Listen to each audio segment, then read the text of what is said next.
Riri mendekithia mawatho mweru wa kigina marathie na mbere na guciririrwo bunge-ini ya bururi. Ngwataniro ya onjoria kiumbe iburi-ini ria KEPSA ni igathiriirie mogaruruku ma ica ikuhi mendekithia-ini maya. Kindu kimwe turenda kieherio ni VAT kuri mugate. Nayo affectaga andu othe.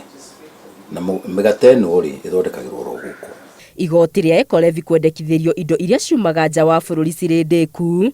Injinia Mwangi uria niwe murugamiriri wa ngwataniro ya KEPSA augite riri ni ikinya riega ria guthairira kambuni na iganda cia guku bururi-ini. Iganda icio igatuika protected ni ciandikite andu ingi muno na tiga kwandika ni cicokete igateithia andu ingi aria makoragwo manyitanite na factory yo kana ni supply kana ni gukua andu aria marathie kuu.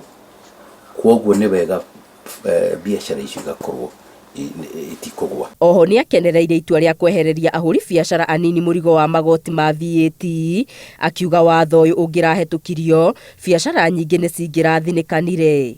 Kiwango kiria giekiritwo kia gutuika ati wakinyia milioni 5 mwaka inaia ni ukwenda utuike registered for VAT na niwe ucio ni wira muingi magwika returns na indo iria ingĩ ta icio. Na kuona kuri na maingi maria mari mendekithia-ini maya muingi utaiganiire namo, Mwangi aroria thirikari ithikiririe makaya ma muingi na kinyi na makiria ma andu ethi. Haria maundu makinyite ni ati ndungiigno ciana icio na no must tugerie gwiciria ni ati atungika.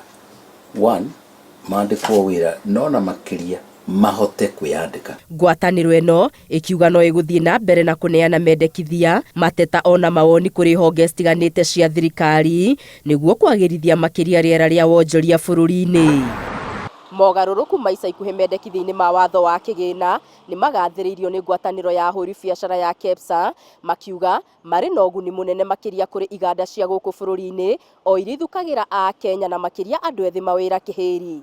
Ngiribotera Inooro TV, Getu Wangari Maria wa Muigana.